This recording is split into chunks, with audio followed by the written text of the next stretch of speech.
Evening. Hello. Antonia, Hello. how did our paths cross? Well, I discovered you through reading an article on a Facebook group about your films, which I was looking forward to watch, that was written by the Buckley. This is our connection. Well, I started just under a year ago with my YouTube channel, and it was about connecting people, connecting places. And here we are. And here we are. Yes, from that stemmed the Doric Future website that I've just created, and that's where you tapped into me. Yes, Was on my that's Doric. the life on you through your Doric website, Doric Future. Perfect. Antonia, you're not the only one that's done a website. I've got a website of You've mine. Your own Doric website. Yes. Look at that. Right, this is the Scots Language News. Aha. So this is the home page. We've also got an events page. It might take a wee minute till it loads up. But you can see Doric events or Scots language events that are going on our country. You just take a click and it'll show you. Look, there's the Doric Bleathers in Offord there. That's the Hea News Group in Ebro. So have a wee looky at your website and you'll be able to see lots of Doric events. You have created this website, clever thing. Yes. As part of your master's degree in journalism. I have indeed, yes. Perfect. And you're putting down all the events, the Doric events that's... Yeah, events for Doric speakers, Scots speakers, all over the country. There's plenty of stuff. A lot of it's maybe in January, but there's still some stuff to keep you going for the rest of the year and all. So we are ensuring that Doric will have a... Future, yes. Perfect.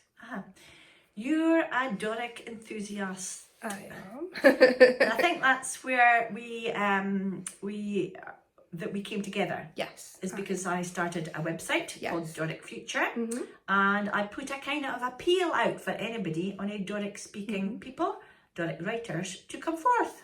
And that is me. I am a Doric writer.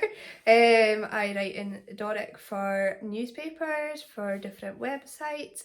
I like to do a little bit of Doric poetry as well sometimes. And I'm just generally interested in Doric and making sure that it has a future.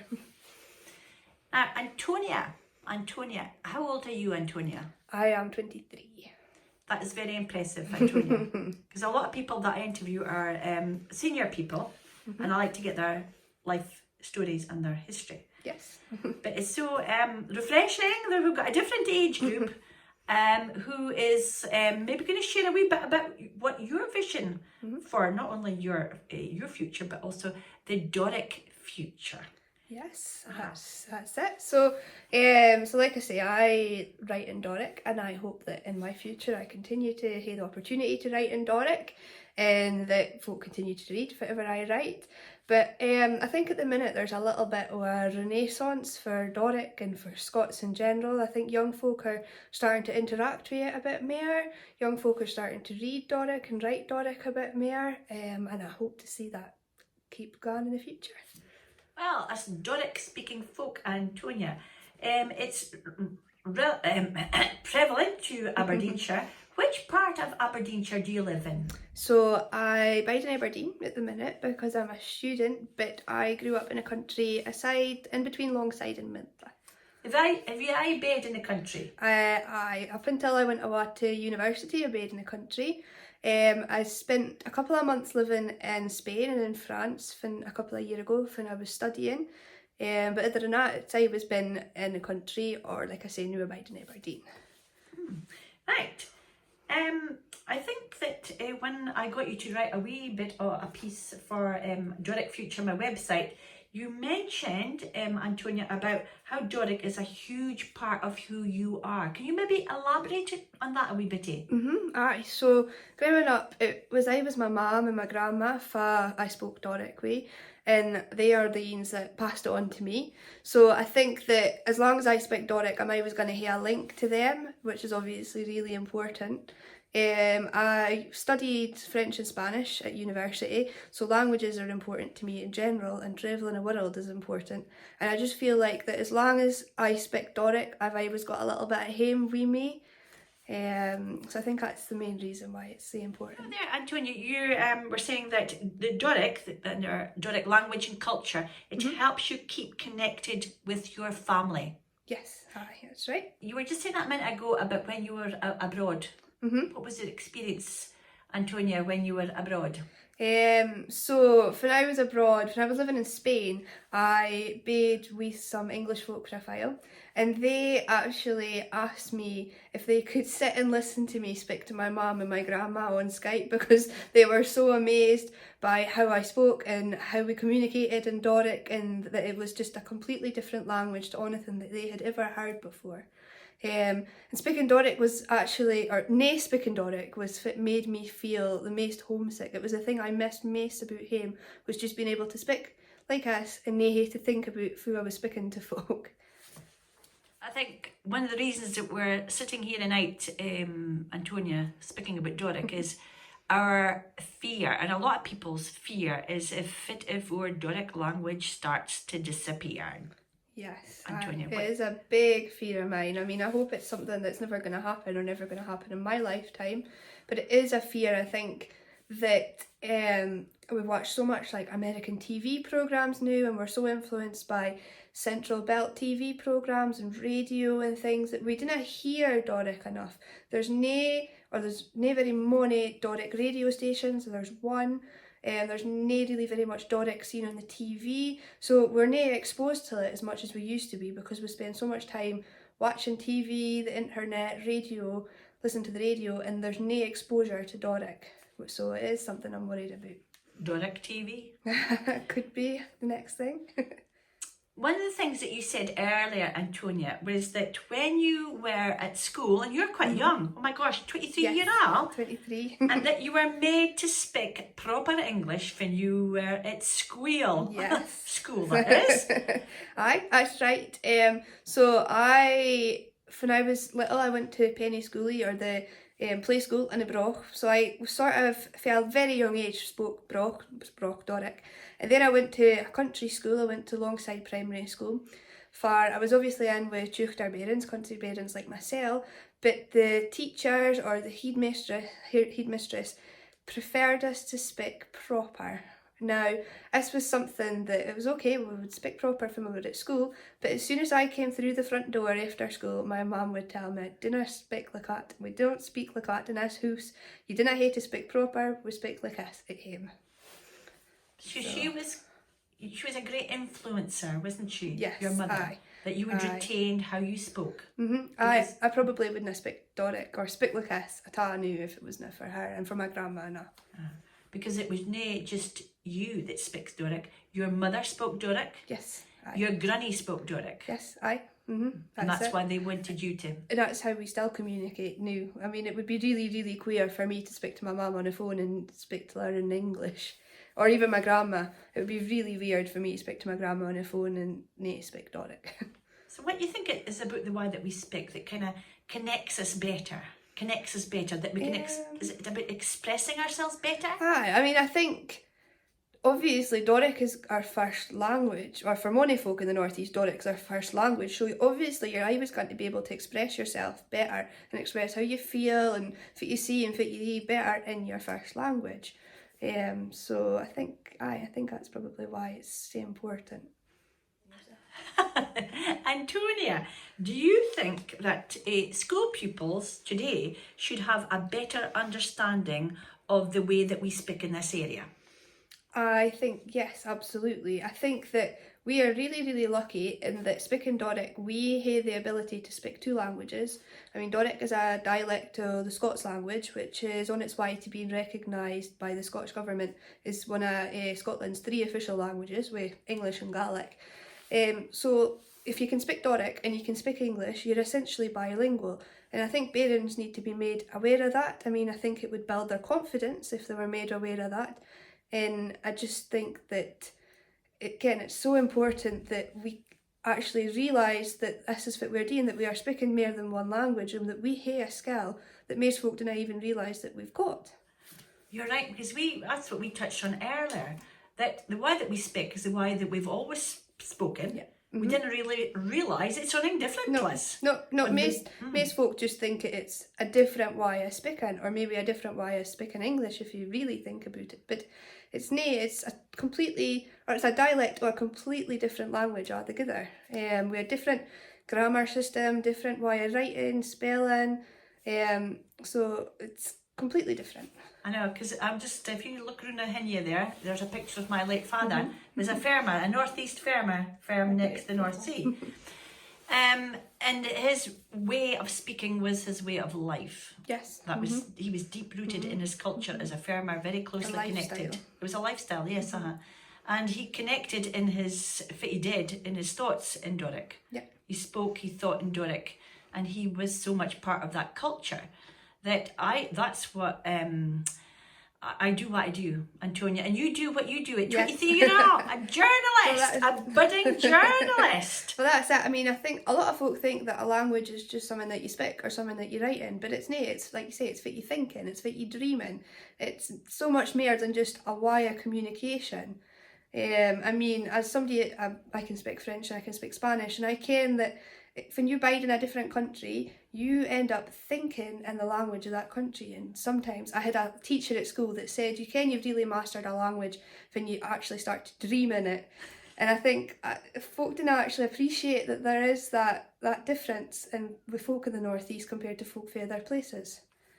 So, in our newsy earlier, Antonia, you were saying that why it was so important to your mum, it's so important to your mum that you spoke Doric when you came home from school.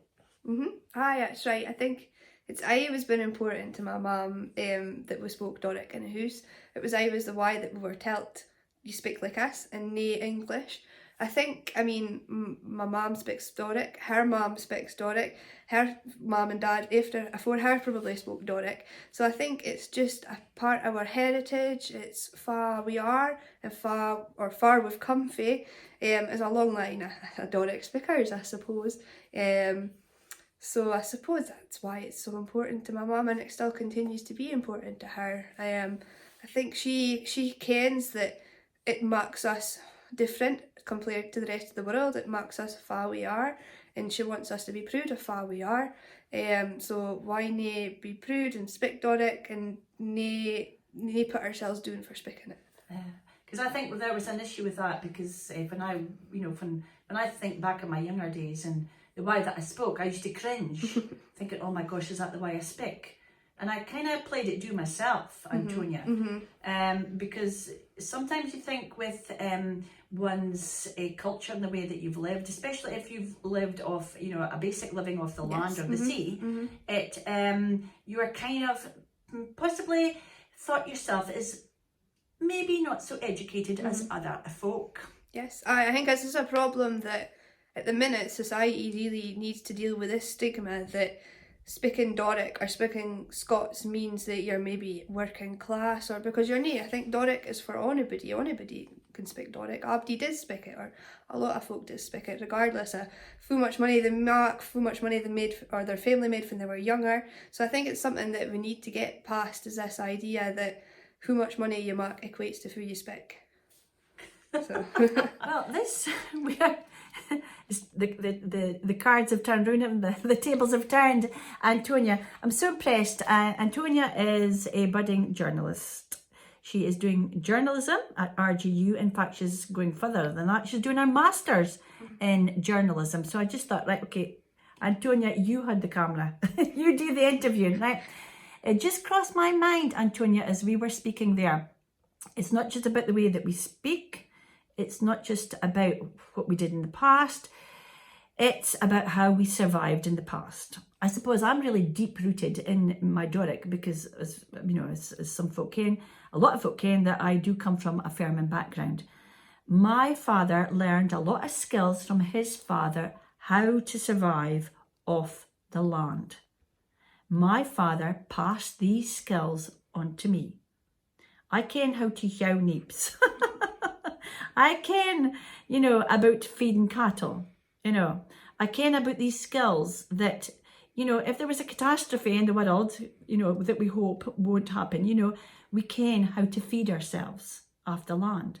You know, and that I think is in the the crux of any culture really is basic survival. How did we survive? How did folks survive long ago? You know, and it was all basically, you know, due to that. Hunting, shooting, fishing, you know, how we fed ourselves. And through that, in our different pocket of where we were, you know, we in northeast Scotland, you could have been, you know, down south of England, but we're all doing the same thing. But we all migrated possibly from different parts of Europe. I don't know. Trading, perhaps, our goods. You know, I'm not really up to where our actual Doric comes from, but I think we'll maybe investigate a bit further where the actual language comes from, Antonia, so that we'll watch out for the next episode. But to me, the way that I speak, the way that I think, the way that I am, is basically in here a deep-rooted how I survive and how I'm going to survive in the future. Well, we both agree. If you're looking at my feather there in the background, he's still looking at my shoe there. Yes, that we feel very proud and lucky that our parents installed in us to keep on with the Doric. Would you say, Antonia? I would agree. Yes. Very interesting. Your journey, Antonia, quite exciting. 23 years old and doing your masters in journalism. And this took you to Spain and France. Yeah, so my first degree, my undergraduate degree, was in French and Hispanic studies. And part of that, I worked in Spain and in France for just under a year. I was working as an English teacher. And when I was working in France, I was lucky enough I got to work in a secondary school they were really enthusiastic about me passing on my knowledge of Doric and the Northeast culture onto the kids that I was teaching. So I had to teach them English, but a lot of it I was teaching them was about the Northeast and Buchan culture. One of the teachers that I actually worked with in the school was French, but she had done her probation year in Banff about 20 years ago, so she was really keen to learn more about Doric and get a bit of a refresher in Doric. And the kids were also really interested to learn about our culture. They used to like watching videos about sort of the castles that we've got around about and the fishing and the fairmen. So it was a great experience to be able to pass that on to kids in a completely different country. Do you think we should be doing that more in our home schools? Yes, Antonia? Absolutely. I think that we need to ken far we are, we need to ken far we come fae. We maybe didn't ken enough about our past. I mean, the fact that we didn't even really understand the concept of speaking Doric and speaking a different dialect, or the fact that isn't taught in schools is bad enough. But I mean, I recently did a story about Udney's Field. And the fact that Udney's Field was so closely linked to Longside and round about far my school was, and that we was never even taught about him was just crazy. Jimmy Fleming, you're speaking about. Yes. The Laird of Udney's Field. Yes. My father told me stories of him, and they're absolutely fascinating, aren't they? Now, he was a character. They thought that he was a bit seal, but he wasn't. He was very clever, wasn't he? He wasn't stupid. Yeah, and he caught out Moniatov. Yes. Didn't he? Yes. Just by his quick-wittedness. Quick thinking. You're sharp tongue. Quite impressive, Antonia, for your age group. Thank you. You know, to have this knowledge and insight. That's brilliant. Right, so yes, I think you were both saying it should be more in schools. Yes. Who we are. Aye. And it's important. Yeah, and I think as well, I mean, the way that the society is going today, it's going so fast. Quick. Computer. You know, we're all sucked into something that's electronic gadgets moving quickly, and our brains are going quick. You know, I think that it would be good if we could maybe slow down a bit. Yeah. And hopefully be able to help the youngsters of today. Yeah, I think just even take the time to learn a bit more about who we are, because I think that, you know, young folk kind of have confidence in themselves if they didn't ken who they are and fit their background is, and a lot of young folk didn't ken that. So yeah, I think just taking the time out. Yes, there's a big wide world out there that we need to learn about, but looking in a while a bit and learning about our own selves as well as anything else that's out there is really important. And I think it's good for self-confidence. Yes, definitely. For resilience. Definitely. If you don't care how you are, how can you be confident in yourself? Oh, so yes, we'll have to chop on some doors in schools, won't we? Get them to help. You are the youngest Doric writer that I have come across. I'm feeling quite privileged. Right, you write a lot of stories in Doric? Yep, so I write articles in Doric about going-ons in the northeast for a national newspaper. Whilst I was at Aberdeen University, I was the Scots editor at the Gaudi, at the Aberdeen student newspaper. So I wrote a lot of Doric stories and little articles and bits and pieces for that. I also had connections with schools across Aberdeenshire, and sometimes school pupils would submit pieces of writing in Doric to me, which was great. And I also really like, my guilty pleasure would be writing Doric poetry. I hadn't written an awful lot of it, but I have seen a poem published in the Darg, which was a book that was in commemoration of Hamish Henderson. And also Lalans, which is a Scots Language Association journal. So a little bit of writing in Doric. Big bit, I would say. Big bit. Dawn and me, Antonia, as we're speaking here together, trying to speak in Doric. But some people will say, well, what is Doric language? Because there isn't really a lot of different words. We maybe speak with a slight different accent. But there is a language of different words, isn't there? You know what? And that's the sad thing about what's happening. We've forgotten about them. I think a lot of the vocabulary is being diluted. And I suppose that it's maybe a mixture of Doric and English that we speak, or maybe folk that for generations gone by would definitely say that we didn't speak Doric, we speak a diluted version of Doric. But I think that like I say, the words are still there, the vocabulary is still there, there's kind of grammatical differences, different tense endings and all this still exists. We just have to mind to use it and to use it. That's it. Right, your ancestors. Yeah, okay. Well, first of all, Antonia, your surname is Uri, or the Norwegian pronunciation would be Uri. So, right, okay. So your dad is Norwegian? Yes. Gosh. That side of my family is Norwegian. They come from a valley in Norway, which is called Uri, but the area they live in is called Valdal, and they were strawberry farmers, and my family still have a strawberry farm there. What brought your dad across the North Sea? So his mum was fae the Broch, so she came back to the Broch and took my dad with him.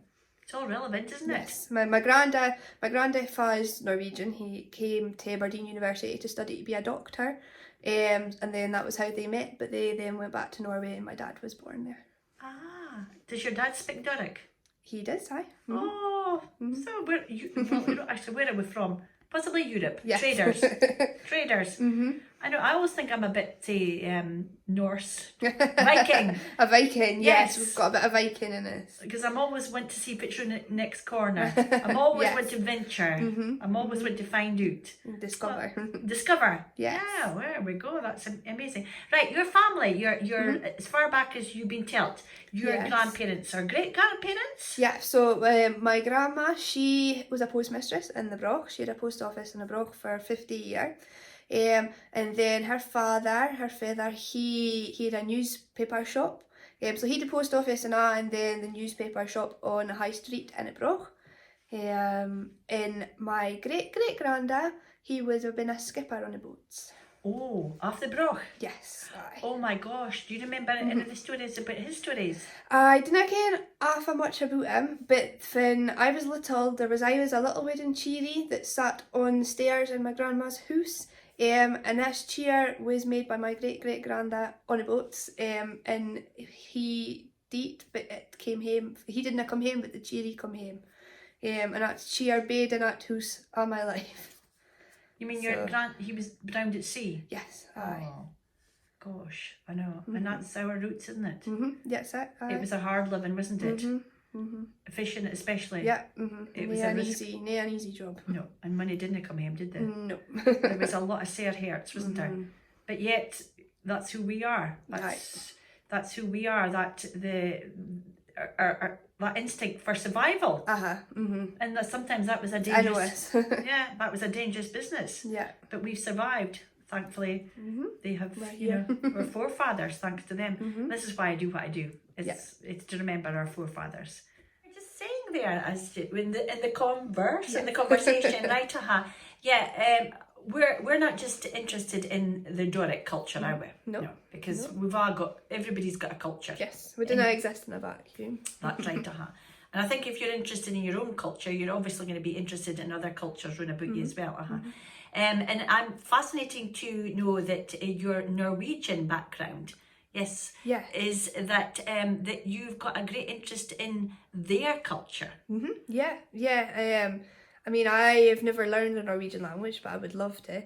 But I love going over to Norway to visit my family there. I have unfortunately never actually been to the place that I am named after, Uri, because it's never easy to get to. But I would love to go someday. But I have been to visit Norway many a times, at least almost once a year since I was born, to go and visit my grandparents and my auntie and my uncle there. So it's great. I really enjoy learning about Norway. I love learning about Norse mythology, all that kind of stuff. And the connection between the cultures. Yes. The interconnectedness. That's it. I mean, I didn't speak Norwegian at all, but when I go to Norway, I can read certain things because of the similarities with Doric. I mean, there's sort of words like beren, which in Norwegian is barn, kirke, kerk, hus. I mean, there's so many similarities that you don't really realise that there's that connection there until you put two and two together. But we're a lot more closely related than I think we think. We are definitely. We are. Yeah. We are definitely. There's no doubt about it. You know, in German words. That's it. Yeah. A lot of German words. And I think that's very important that we do keep abreast of the cultures that we think that are far off, but actually we were probably connected. Far, not all that far when we look back at it. You were interested, Antonia, your Doric roots. It's seen you in good stead, isn't it? Right. Yes. So far, so good. And you're going to have your masters in journalism. Yes. Where do you see yourself going, Antonia? Oh, I mean, I have no idea. Like I say, I love writing. I love journalism, so hopefully I'm going to have a career as a journalist in the future. I mean, a dream of mine is to publish a book of Doric poems, because like I said, I love writing poems in Doric about the Northeast and the Northeast culture, but also about travelling, about politics, about social issues. So that is a dream of mine, but that's maybe a dream that's quite far off. Well, we met through the My Doric Future website. Yes. Which was incredible because it just went out there. Right. And you replied back. It brings folk together. And that's what culture does. Yeah. Language does. It brings folk together. And I will be following your career, Antonia. And I'm sure you'll be coming back to the studio. I'm sure I will be. to tell us what you're up to. And yes. I know that you'll be able to do that Doric book of poems. Fingers crossed. And all good wishes. Thank you. And I think that you went today. Thank you. Okay. Cheerio.